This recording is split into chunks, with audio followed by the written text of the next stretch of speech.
Muy buenas a todos y bienvenidos a mi canal. Bienvenidos al análisis sin spoilers de una de las series que más me ha impactado o sorprendido de todo lo que llevamos del año 2022. Hablo, como no, de la propuesta de Apple TV, Severance o Separación. Esta serie que viene de la mano de Ben Stiller, que Ben Stiller os sonará porque es uno de los actores de comedia más importantes de las últimas décadas, pero que también había ejercido como director de películas, como por ejemplo en La vida secreta de Walter Mitty. Pues bien, aquí ejerce de director de la mayoría de capítulos de una serie que realmente resulta sorprendente por la idea que plantea, por el pretexto que plantea, que es un mundo en el que las personas dividen su conciencia y una parte de esa conciencia es la que va a trabajar y la otra es la que pasa el tiempo libre y vive de alguna forma la vida. Y de cómo después esta idea es capaz de generar situaciones que funcionan realmente bien, que son muy tensas, que nos hacen pensar y reflexionar y también que son divertidas en algunos contextos. Severance tiene 9 capítulos que duran entre 1 hora y 40 minutos, hay bastantes variaciones, pero construyen una temporada que resulta realmente sólida, que no pierde el interés en ningún momento y que tiene al final de la mayoría de capítulos alguna especie de cliffhanger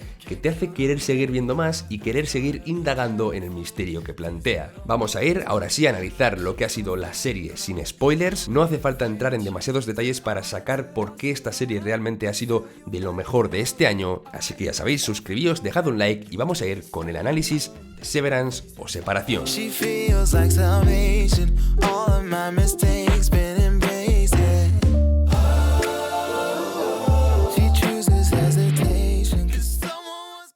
Como he dicho, el punto fuerte o lo que más ha hecho que esta serie destaque para mí ha sido el pretexto o la idea sobre la que se construye toda la historia. La idea no es un secreto, se cuenta en el tráiler, está también contada en la sinopsis de la serie y es un futuro distópico en el cual una compañía ya ha sido capaz de separar tu conciencia en dos. Y preguntaréis, ¿para qué quiero yo separar mi conciencia en dos? Pues lo que esta compañía quiere es que haya una parte de tu conciencia que no tiene recuerdos, simplemente eres como tú pero sin ningún tipo de memoria, para que trabaje, es decir, para que cumpla tus horas laborables durante el día y después cuando termina de trabajar, tú recuperas tu conciencia y vives el resto del día, con lo cual sería como vivir sin trabajar porque tendrías una parte de ti que está trabajando las horas que le corresponde. Es una idea que te la plantean y suena bastante bien, porque no voy a tener yo un doble trabajando las horas que me corresponde, haciendo mis vídeos, haciendo mis cositas, y yo cuando termina este tío retomo mi vida y me dedico a vivir las horas de tiempo libre. Pero claro, lo que no nos estamos dando cuenta es que hay un yo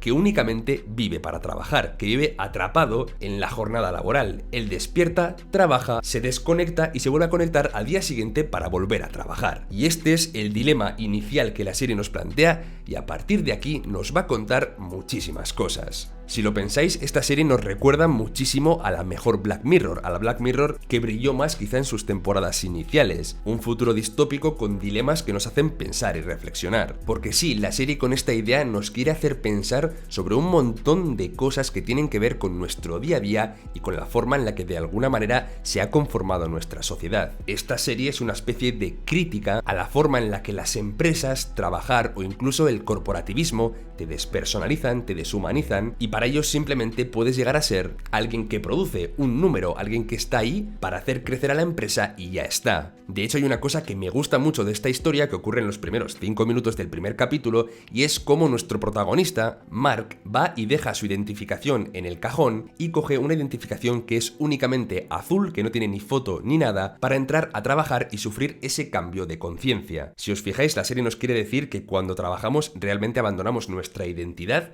dejamos de lado quién somos para trabajar y simplemente producir para una industria. Y en este contexto, a través de las tramas que se van a ir desarrollando, vamos a ir viendo cómo estas personas que únicamente viven trabajando van a ir descubriendo cosas, van a ir conociéndose a sí mismos y van a ir desarrollándose como personas porque es lo que son, a pesar de que dentro de la industria se les trate casi como a niños o como a robots. Me hace mucha gracia porque la serie realmente tiene a estos personajes haciendo trabajos que parecen absurdos. De hecho, hay algún departamento también en la empresa y hacen cosas que parecen chorradas y es también parte de esa crítica de cómo realmente trabajar trabajamos y producimos y hacemos cosas que no nos aportan nada, que son absurdas para nosotros como individuos, pero tenemos que hacerlas para poder funcionar dentro de la sociedad. A pesar de ser una serie con un trasfondo bastante oscuro en general, tiene escenas que son bastante oscuritas, también se percibe en ciertos momentos un tono cómico que encaja muy bien para ciertas escenas sarcásticas o absurdas. Además, también en el primer capítulo vemos cómo hay una especie de sistema de recompensas para tener a los trabajadores motivados, y las recompensas que les dan son absurdas, que pueden llegar a ser, por ejemplo, uno de esos cacharros que sirve para pegarse los dedos, y uno de ellos, pues por ejemplo, quiere conseguir muchas, y esa es su motivación para seguir trabajando, quiere destacar con ello. Entonces vemos esa crítica absurda también a cómo está construido quizá el mundo laboral. La historia nos va dejando muy pero que muy claro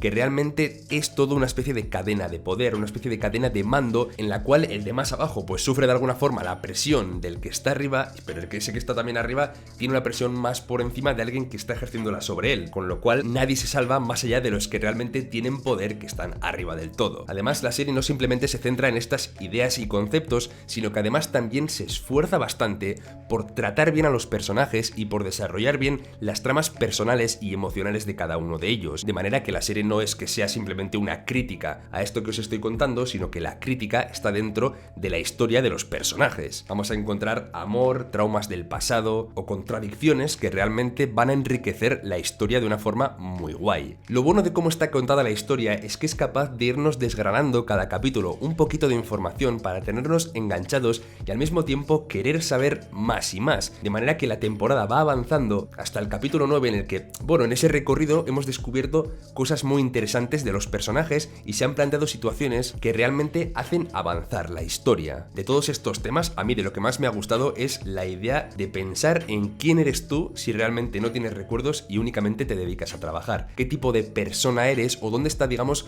tu personalidad? ¿Cómo la vas desarrollando en pequeños detalles que tienes en el trabajo? ¿Cómo poco a poco va saliendo, aflorando, por mucho que intentes encorsetarlo o evitar que salga, tu verdadera personalidad? Los actores en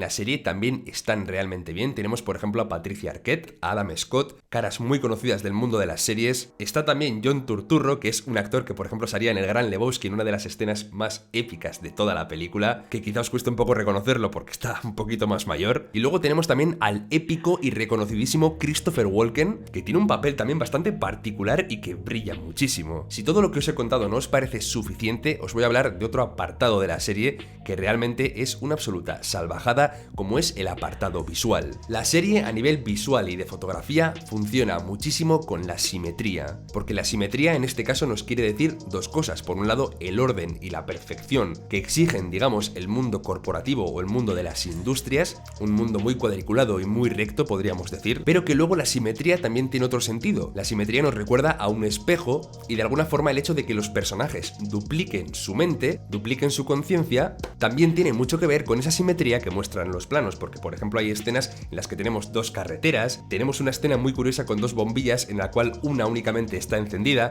como queriéndonos decir que solo una parte de su conciencia está activa en ese momento, y un montón de secuencias, como digo, de este tipo que recuerdan incluso a Wes Anderson, con menos color, porque ese es otro de los aspectos que la serie maneja. En la serie vemos muchísimos tonos fríos, blancos, fríos, sin demasiado color, para demostrar realmente esa frialdad y esa inhumanización o despersonalización del mundo corporativo. Un mundo en el cual las interacciones personales están bastante limitadas, lo cual, si lo pensáis, es una tortura si tenéis que vivir continuamente dentro de ese mundo, esas 8 horas. La estética de lo que es el ambiente de trabajo también resulta bastante atemporal, aunque tiene ciertos toques retro, sobre todo, por ejemplo, en los ordenadores. Además, también hay un montón de espacio vacío en los planos para evocar cierta soledad, para reforzar más aún lo pequeños que son los individuos frente a la empresa, o incluso también una serie de planos que resultan claustrofóbicos, que lo que hacen es encajar a los personajes en sitios del plano cerrándoles muchísimo y dejándoles muy poco aire en la cara, diciéndonos visualmente lo atrapado que está esa parte de la conciencia del personaje en su trabajo. Ya veis, un montón de detalles e ideas que hacen realmente a esta serie muy grande, porque luego además lo que es la historia fluye, insisto, muy pero que muy bien. Os vais a encontrar tensión, os vais a encontrar misterio, desarrollo de personajes muy interesante e interrelaciones entre ellos que son muy originales. Cómo no, ver también cómo es vivir con tu conciencia o con tu mente dividida en dos, momentos, os vais a encontrar emotividad y un capítulo final que deja todo muy abierto para la próxima temporada, porque tiene que haber una temporada 2 sí o sí. Así que nada, si habéis disfrutado ya de esta serie, de esos momentos tan irreverentes y originales, espero que si ponéis algo en los comentarios pongáis primero antes spoiler, para que alguien que va a ver un poquito qué opina la gente o si la gente la va a ver o no se coman los spoilers. Si no la habéis visto, insisto, vedla porque merece mucho la pena. Dejad un like, suscribíos y ahora es cuando mi parte de trabajo se desconecta y la parte que va a disfrutar al sofá toma el control. Hasta pronto. She feels like salvation, all of my mistakes been